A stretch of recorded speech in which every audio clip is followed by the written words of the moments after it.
kami kelompok 1. Pada kesempatan kali ini kami akan membahas mengenai budgeting.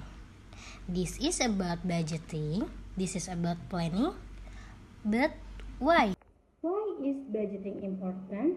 Yang pertama, ada financial control. Penganggaran membantu individu dan organisasi mendapatkan pemahaman yang lebih baik tentang pendapatan dan pengeluaran mereka, memungkinkan mereka mengendalikan pengeluaran dan menghindari pengeluaran berlebihan. Yang kedua, ada goal setting. Penganggaran membantu organisasi menetapkan tujuan keuangan dan dengan anggaran organisasi dapat mengalokasikan sumber daya untuk mencapai tujuan tersebut. Yang ketiga, ada planning for the future. Penganggaran membantu organisasi merencanakan masa depan dengan memperkirakan pendapatan dan pengeluaran mereka selama periode tertentu. Hal ini memungkinkan mereka untuk mengantisipasi dan bersiap menghadapi tantangan keuangan apapun yang mungkin timbul. Yang keempat ada decision making. Penganggaran memberikan informasi berharga kepada organisasi untuk membuat keputusan keuangan yang tepat. Dengan pemahaman yang jelas mengenai situasi keuangan mereka dapat memutuskan di mana akan mengalokasikan sumber daya mereka dan membuat pilihan yang selaras dengan prioritas mereka. Selanjutnya ada beberapa materi yang akan dibahas kami pada saat ini. Yang pertama ada anggaran tenaga kerja langsung, biaya overhead pabrik, dan biaya non-produksi. Langsung saja ke pembahasan yang pertama, yaitu mengenai anggaran tenaga kerja langsung. Anggaran tenaga kerja langsung atau direct labor budget adalah rencana terinci tentang upah yang akan dibayar kepada tenaga kerja langsung selama periode yang akan datang. Karakteristiknya yaitu sebagai berikut. Yang pertama, besar kecilnya biaya berhubungan secara langsung dengan tingkat kegiatan produksi. Biaya yang dikeluarkan merupakan biaya variabel. Yang ketiga ada kegiatan tenaga kerja. Ini dapat langsung berhubungan dengan produk akhir untuk penentuan harga pokok. Faktor-faktor yang memengaruhi anggaran tenaga kerja langsung yaitu ada kebutuhan tenaga kerja, penarikan tenaga kerja, latihan tenaga kerja, evaluasi atau spesifikasi pekerjaan bagi tenaga kerja, gaji dan upah, dan yang terakhir ada pengawasan tenaga kerja. Anggaran tenaga kerja langsung. Manfaat penyusunan anggaran tenaga kerja langsung. Yang pertama, penggunaan tenaga kerja secara lebih efisien. 2. Penggunaan biaya tenaga kerja dapat diatur lebih efisien. 3. Harga pokok barang dapat dihitung dengan tepat. 4. Sebagai alat pengawasan biaya tenaga kerja. Kemudian, dalam penyusunan biaya tenaga kerja langsung perlu dipertimbangkan beberapa faktor. Yang pertama, anggaran unit yang harus diproduksi, khususnya rencana tentang jenis atau kualitas dan kuantitas barang tersebut. 2. Standar waktu yang digunakan yang dapat didasarkan atas data historis atau pengalaman pada waktu yang lalu, serta atas dasar penelitian khusus yang disebut studi gerak dan waktu. Sistem pengupahan atau sistem pembayaran yang bisa didasarkan atas waktu, output atau hasil insentif. Anggaran biaya overhead pabrik. Anggaran biaya overhead pabrik adalah suatu perencanaan yang terperinci mengenai biaya-biaya tidak langsung yang dikeluarkan sehubungan dengan proses produksi selama periode yang akan datang, meliputi jenis biaya, waktu, tempat di mana biaya itu terjadi. Sebagai contoh, untuk memproduksi suatu produk tentunya memerlukan gedung dan listrik maupun utilitas lainnya agar dapat melakukan kegiatan produksinya. Biaya sewa gedung dan listrik ini dikeluarkan untuk keperluan umum operasional perusahaan dan bukan untuk pesanan atau hanya untuk produk tertentu. Perusahaan tersebut harus membayar biaya overhead secara berkelanjutan, terlepas dari apakah perusahaan tersebut menghasilkan produk dalam jumlah yang banyak ataupun sedikit. Misalnya, perusahaan tetap harus membayar biaya sewa gedung sebesar 50 juta, meskipun jumlah unit yang diproduksinya hanya 1.000 unit, atau volume kecil, ataupun dalam jumlah besar sebanyak 10.000 unit atau volume besar. Jenis-jenis BOP menurut sifatnya. Yang pertama, biaya bahan penolong adalah biaya atas bahan-bahan yang tidak termasuk dalam hasil produksi maupun bahan-bahan yang mempunyai nilai lebih dibandingkan harga produk keseluruhan. Yang kedua, biaya tenaga kerja tidak langsung adalah biaya atas jasa tenaga kerja yang upahnya tidak dapat dikalkulasikan secara langsung pada produk yang diproduksi. Yang ketiga, biaya pemeliharaan Biaya pemeliharaan adalah biaya atas bahan-bahan pakai, perbaikan alat-alat produksi maupun kendaraan, dan pembelian suku cadang. Jenis-jenis BOP menurut perilaku dalam kaitannya dengan perubahan volume produksi. Yang pertama, biaya overhead pabrik adalah biaya yang tidak akan berubah jumlahnya walaupun ada perubahan pada volume produksi yang terjadi.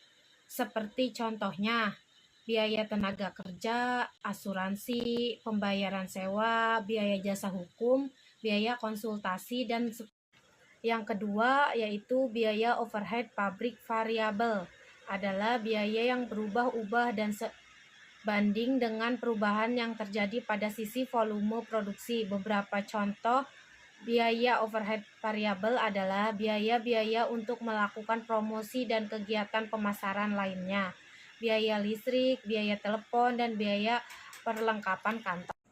Biaya overhead pabrik variabel adalah biaya overhead yang mengalami perubahan. Kendati begitu nominal berubah yang ditimbulkan tidak terlalu besar atau sebanding dengan perubahan pada volume produksi yang terjadi. Salah satu contoh paling lazim dari biaya pembelian tinta untuk printer. Jenis-jenis BOP menurut departemen di dalam perusahaan. Yang pertama yaitu BOP departemen langsung. BOP departemen langsung adalah biaya dimiliki oleh sebuah departemen dan manfaatnya hanya dirasakan departemen itu saja. Yang kedua, BOP departemen tidak langsung, yaitu biaya yang memberikan manfaat bagi departemen tersebut berikut atau departemen lainnya. Manfaat biaya overhead pabrik yang pertama, mengelola dan mengawasi pengeluaran. Dengan adanya BOP ini memungkinkan perusahaan untuk mengelola dan mengawasi pengeluaran perusahaan secara keseluruhan. Yang kedua, membantu menentukan harga dengan tepat. BOP cukup mempengaruhi penentuan harga suatu produk meskipun tidak terkait langsung dengan produksi, tetapi keadaan BOP tetap harus dipertimbangkan. Yang ketiga yaitu memberikan informasi rincian alokasi biaya. Melalui BOP, Anda bisa memperoleh informasi detail terkait alokasi biaya yang dikeluarkan perusahaan. Dengan begitu, dapat merencanakan anggaran dengan lebih tepat sekaligus menekan atau meniadakan pengeluaran yang berlebihan. Biaya non-produksi adalah biaya yang tidak berhubungan langsung dengan kegiatan utama perusahaan, di mana biaya non-produksi ini akan mengalami kenaikan saat aktivitas perusahaan bertambah, tetapi tidak akan banyak berkurang pada saat aktivitas perusahaan menurun. Untuk ciri-ciri biaya non-produksi yaitu yang pertama, tidak berkaitan langsung dengan produksi. Yang kedua, tidak variatif berdasarkan volume produksi. Yang ketiga, berkaitan dengan fungsi pendukung. Yang terakhir, bersifat tetap atau periodik. Selanjutnya, faktor yang mempengaruhi anggaran biaya non-produksi. Yang pertama, ukuran perusahaan. Semakin besar perusahaan, semakin besar pula anggaran non-produksi yang dibutuhkan untuk memenuhi kebutuhan operasional. Yang kedua, jenis bisnis. Setiap bisnis memiliki kebutuhan yang berbeda sehingga anggaran non-produksi dapat bervariasi tergantung pada jenis bisnis tersebut. Yang ketiga, lokasi bisnis. Lokasi perusahaan juga dapat mempengaruhi anggaran non-produksi. Yang keempat, teknologi dan peralatan.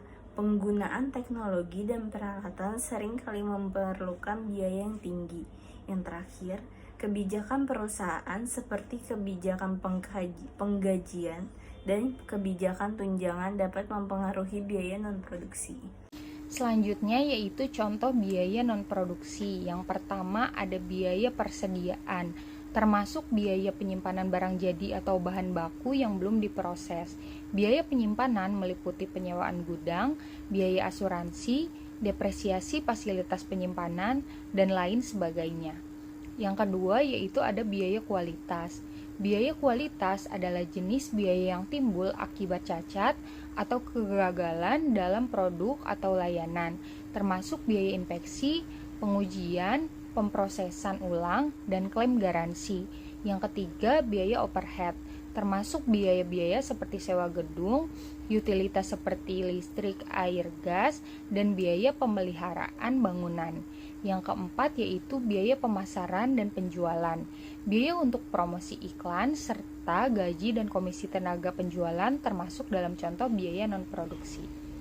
Yang kelima yaitu biaya administrasi, meliputi gaji staf administrasi, biaya perlengkapan kantor, perangkat lunak, dan biaya keuangan seperti pembayaran bunga pinjaman.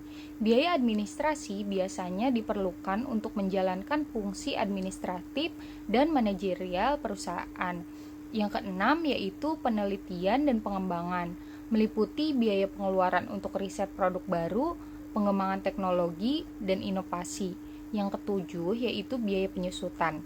Ini adalah alokasi biaya tetap seperti peralatan, mesin, dan kendaraan selama masa manfaatnya. Biaya penyusutan membantu menyeimbangkan pengeluaran perusahaan selama jangka waktu tertentu dan memperhitungkan depresiasi nilai aset. Kesimpulannya yaitu penganggaran atau penyusunan anggaran atau budgeting ini adalah proses penyusunan rencana keuangan organisasi yang dilakukan dengan cara menyusun rencana kerja dalam rangka waktu tertentu, umumnya 1 tahun dan dinyatakan dalam satuan moneter. Di antaranya yaitu anggaran tenaga kerja langsung, overhead pabrik, dan biaya non-produksi. Perlu dilakukan perhitungan atas biaya tenaga kerja langsung, biaya overhead pabrik, dan biaya non-produksi agar informasi biaya yang dihasilkan dapat menunjukkan suatu biaya produk yang lebih tepat dan mempermudah pelaksanaan pengendalian atas biaya sehingga organisasi dapat membuat keputusan keuangan yang tepat. Dengan pemahaman yang jelas mengenai situasi keuangan, organisasi dapat memutuskan di mana akan mengalokasikan sumber daya dan membuat pilihan yang selaras dengan prioritas mereka.